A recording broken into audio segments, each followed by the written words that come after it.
Psalm 58. Do you indeed speak righteousness, you silent ones? Do you judge uprightly, you sons of men? No, in heart you work wickedness. You weigh out the violence of your hands in the earth. The wicked are estranged from the womb. They go astray as soon as they are born, speaking lies. Their poison is like the poison of a serpent. They are like the deaf cobra that stops its ear, which will not heed the voice of charmers, charming over ever so skillfully. Break their teeth in their mouth, O God. Break out the fangs of the young lions, O Lord. Let them flow away as waters which run continually.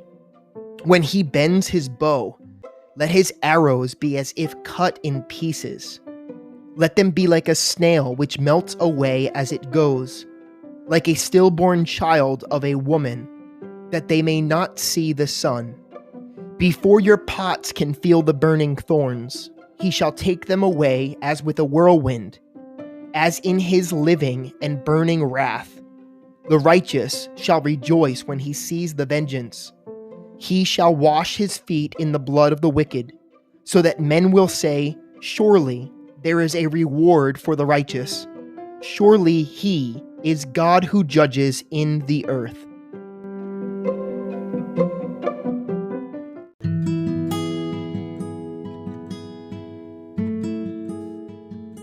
Deuteronomy 15 and 16. At the end of every 7 years, you shall grant a release of debts. And this is the form of the release. Every creditor who has lent anything to his neighbor shall release it. He shall not require it of his neighbor or his brother, because it is called the Lord's release. Of a foreigner you may require it, but you shall give up your claim to what is owed by your brother, except when there may be no poor among you. For the Lord will greatly bless you in the land which the Lord your God is giving you to possess as an inheritance. Only if you carefully obey the voice of the Lord your God, to observe with care all these commandments, which I command you today. For the Lord your God will bless you just as he promised you. You shall lend to many nations, but you shall not borrow. You shall reign over many nations, but they shall not reign over you.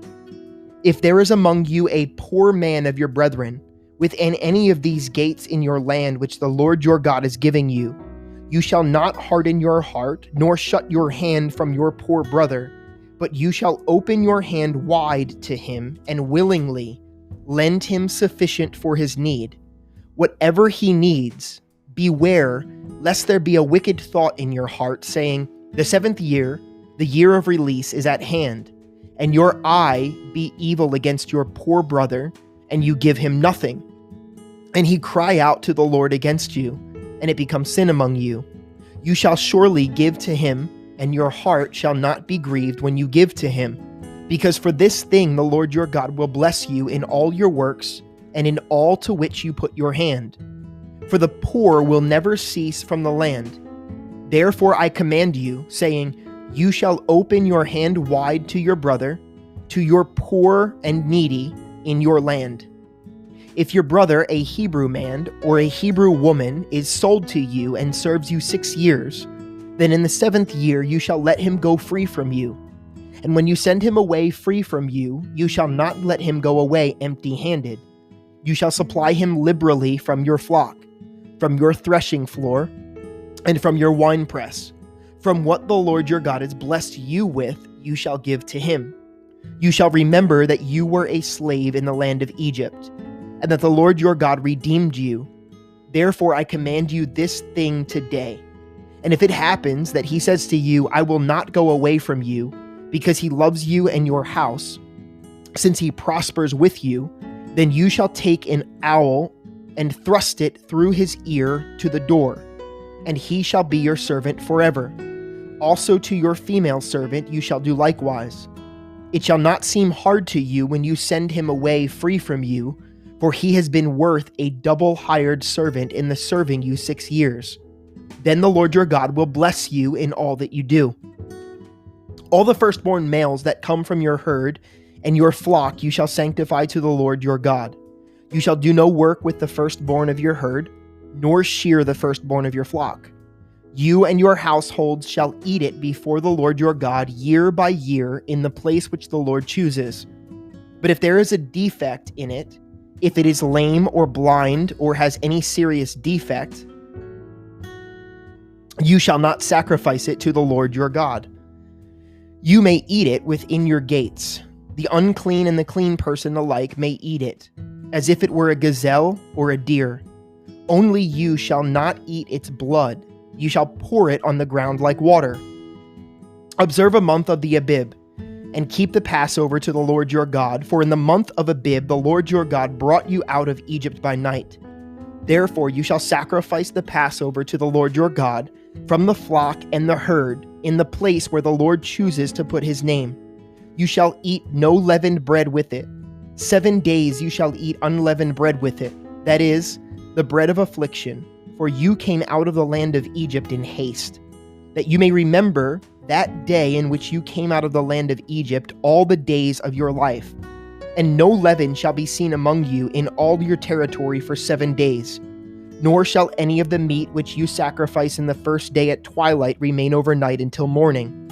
You may not sacrifice the Passover within any of your gates, which the Lord your God gives you, but at the place where the Lord your God chooses to make his name abide, there you shall sacrifice the Passover at twilight, at the going down of the sun, at the time you came out of Egypt, and you shall roast and eat it in the place which the Lord your God chooses.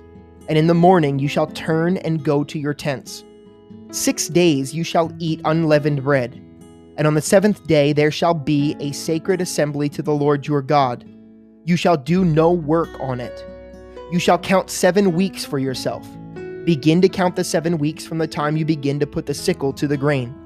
Then you shall keep the feast of weeks to the lamb to the Lord your God with the tribute of a freewill offering from your hand, which you shall give as the Lord your God blesses you. You shall rejoice before the Lord your God, you and your son and your daughter, your male servant and your female servant, the Levite who is within your gates, the stranger and the fatherless, and the widow who are among you, at the place where the Lord your God chooses to make his name abide. And you shall remember that you were a slave in Egypt, and you shall be careful to observe these statutes. You shall observe the Feast of Tabernacles 7 days, when you have gathered from your threshing floor and from your winepress. And you shall rejoice in your feast, you and your son and your daughter, your male servant and your female servant, and the Levite, the stranger and the fatherless and the widow, who are within your gates. 7 days you shall keep as a sacred feast to the Lord your God in the place which the Lord chooses, because the Lord your God will bless you in all your produce and in all the work of your hands, so that you will surely rejoice. 3 times a year all your males shall appear before the Lord your God in the place which he chooses, at the feast of unleavened bread, at the feast of weeks, and at the feast of tabernacles. And they shall not appear before the Lord empty-handed. Every man shall give as he is able, according to the blessing of the Lord your God which he has given you. You shall appoint judges and officers in your gates which the Lord your God gives you, according to your tribes, and they shall judge the people with just judgment. You shall not pervert justice. You shall not show partiality, nor take a bribe, for a bribe blinds the eyes of the wise and twists the words of the righteous. You shall follow what is altogether just, that you may live and inherit the land which the Lord your God is giving you. You shall not plant for yourself any tree as a wooden image near the altar which you build for yourself to the Lord your God. You shall not set up a sacred pillar which the Lord your God hates.